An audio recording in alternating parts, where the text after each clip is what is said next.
don't think this person needs much of an introduction. Even though back in the day I needed to introduce you to some people. Remember that? My name is Barbara.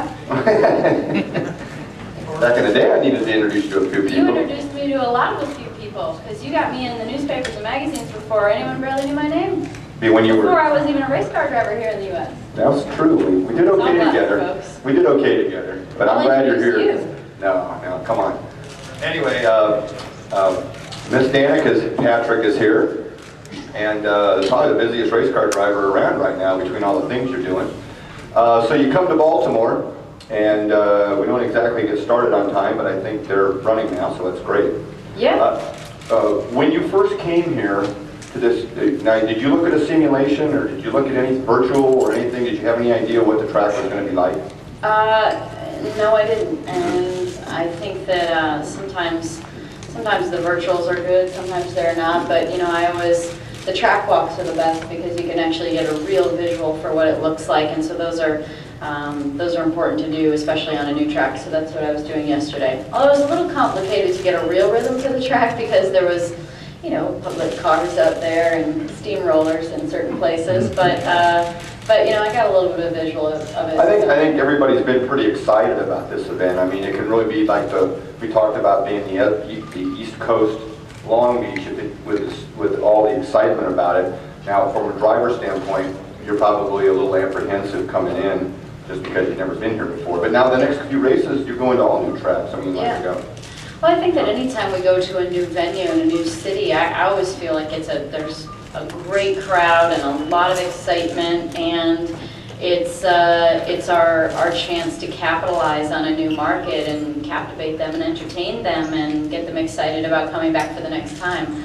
And then, yeah, on the next few races, although Japan is not exactly a track I'm familiar with, given the fact that it's not on the oval. Yeah, that's what I mean. It's another new track for you. Yeah. And then Vegas is kind of you actually got fourth in Vegas this year, but Yeah. it's not in the IndyCar. Yeah, and then we go back to Kentucky and to Las Vegas. So I think Las Vegas will play out like very many mile-and-a-half ovals for us. There's a lot of grip. It isn't flat for me in a stock car yet in qualifying, but some of those guys that qualify in the first few rows it is. So that means there's a lot of grip there. So I think that will put on a really good show for the end of the year. Cool. Let's open it up. Bruce, we'll start with you, and then Kurt. It's just kind of a strange sight yesterday with the track walk that everybody's kind of on their tire carts to rush out traffic. Was there any interesting things that happened from that, from when you were out there? Well, Were people trying to get home from work in the car next to you? I think I saw a couple of close calls with golf carts cutting in front of cars, and I'm not going to lie, if I was the car, I would have been pretty ticked off, because I think one of them was a BMW, and it looked like it was getting a little interesting. But yeah, when they were sending us straight out into traffic, the light turned red coming out of maybe turn 5-ish or something over there, and so they started letting us go, and they're just like, yeah, carry on. And I thought, we're going out with traffic. So I thought maybe the cars were the ones at risk then. We were the ones safe. But it's not totally uncommon. In fact, it reminded me of going to Surfers Paradise. The very first time I was there, it wasn't the first time for everybody else, but in 2008 they sent us out there, and we were out in road cars, and it was regular traffic going around. And again, it was another situation that it was hard to get a feel for the track itself and the rhythm and the speed and the line, because you're out there and you're not able to run the traditional line that you should, and you're also not able to complete the course, which I haven't yet completed the course very well through from like the pit area, so it wasn't quite done, but I know that they worked hard. I know because I was sleeping in my bus, and then I wasn't sleeping in my bus because I heard beep, beep, beep as they put the barricades up, which, you know, at least they were working. Did anybody strike a conversation with you at a stoplight, or traffic was stopped, or ask for your autograph? Yeah, there was a strange one here or there that one of them was right in front of me when I was supposed to go, sort of going in through turn 4, and I missed the light, and he was very friendly. And then another one was on a bicycle, and he, yes, was striking up a conversation, wanting to probably know my cell phone number and home address, but he didn't get that. So. But yeah, you know, honestly, the fans are really excited. There was lots of people out, and I'm sure part of it had to do with the fact that the game just got out, the Orioles game got out, and there was a few rowdy fans and a few extra people walking around. But you know, people seem really excited. Kurt, you got a question? Do you ever remember pit boxes on either side of pit lane, and does that concern you? Does it concern them on the other side? Because I'm on the left. I don't remember that, no. And it's obviously a product of not enough space. And you know that also by the fact that, you know, Will is pitted all the way down to the end, and there's barely any room between him and pit out. And there's the inability to be able to make pit out a slant. It's very much a very sharp 90-degree corner that you have to stay inside of a line, I'm sure. So. You know, there's just obviously not a lot of room, and perhaps I have a feeling that might be something that is definitely looked over from this year to next year to make it a little slow a little bit more and have a little bit more space. But yeah, I think it'll be interesting. I mean, everybody, you know, you pull out of your pit box, and I'm going to be going out into the fast lane right away, and it might work out because if I go into the fast lane first and they have to blend up into the fast lane and I'm there already, maybe it'll be good. Maybe qualifying in the very back last weekend was a great thing. Do you feel like you're on Gilligan's Island? I didn't see Gilligan's Island. Well, I mean, you and Ed are basically kind of an isolated, deserted area. Yeah, we'll just have to see. It's pretty wide there, and as long as those barricades aren't right in front of where I pull out anymore, then I think it should be fine. But I guess I do feel like it is a little bit of evidence of a poor qualifying last weekend, but I'll try to make the most of it. Any other questions? Yeah. Danica, now that your decision's been made, you know what's going on, everybody knows what's going on next year and beyond, is there a relief from your perspective?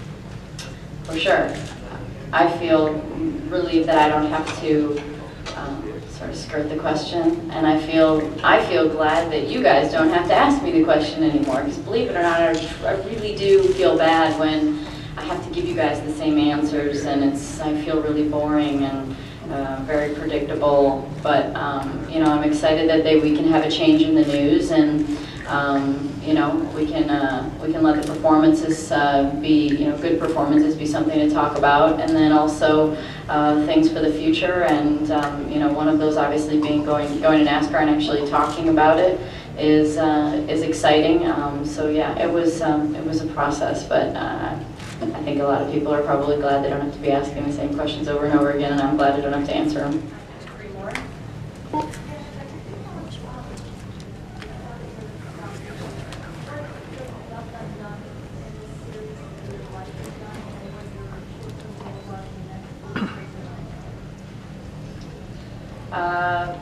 Nothing. I did everything I could, and I don't want to give you guys something where, you know, you say that I've left something undone or I have unfinished business. I did everything I possibly could do while I've been in IndyCar. I put in every amount of effort I could possibly do to perform well. So, you know, I you know, got the most performance out of every race I could have. So, I'm not going to be disappointed with anything that I have accomplished or have not accomplished.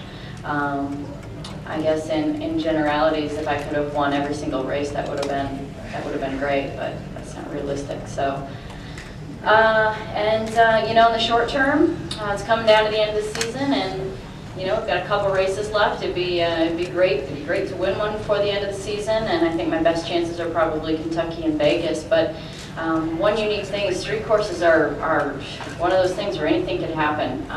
You know, lots go on. There's crashes. There's you know, there's no room for error on street courses. So if you make a mistake and you touch the wall, then you're out of the race. And you know, sometimes these are survival of the fittest and the smartest, and you know, someone who takes care of the car. So there's no reason why Baltimore this weekend can't be a great race for me. As you know, finishing and being smart are things that are in my nature, and you know, hopefully I can get a better qualifying performance so that I can you know, move my way up into the top 10 or something like that within the first part of the race, and then just work from there. And you know, I've been in street races before where, you know, Detroit comes to mind, where I was in the back and then a crash, and then back in the back, and then, you know, all the way back up to the front and finish second at the end of the race. So, you know, anything can happen. That's what makes street racing exciting.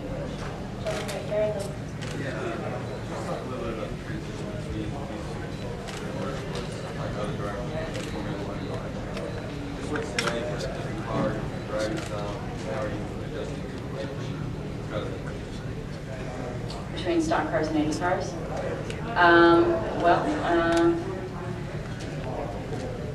The adjustment's near over. You know, it's just the end of the second year of running the series, running a split schedule between the two. And I don't know. I mean, people, you know, it was probably one of the biggest compliments in Montreal when I was talking to Scott Speed, and he said, I don't know how you do it. And he's like, it's impossible. He's like, I jump from one of these cars to another car, and I think I should be able to do it, and then I'll jump back into a stock car and think, you know, what am I doing? And so, you know, he gave me a big compliment by being able to say, I don't know how you jump back and forth between the cars. And I don't know, I don't have any other way to deal. This is my situation, and I don't think it's that, I don't have that big of an issue with it. I mean, it might take a couple of laps to kind of get to the limit of the car a little bit more, maybe more for a stock car than an Indy car, just because I go a much longer periods without driving it.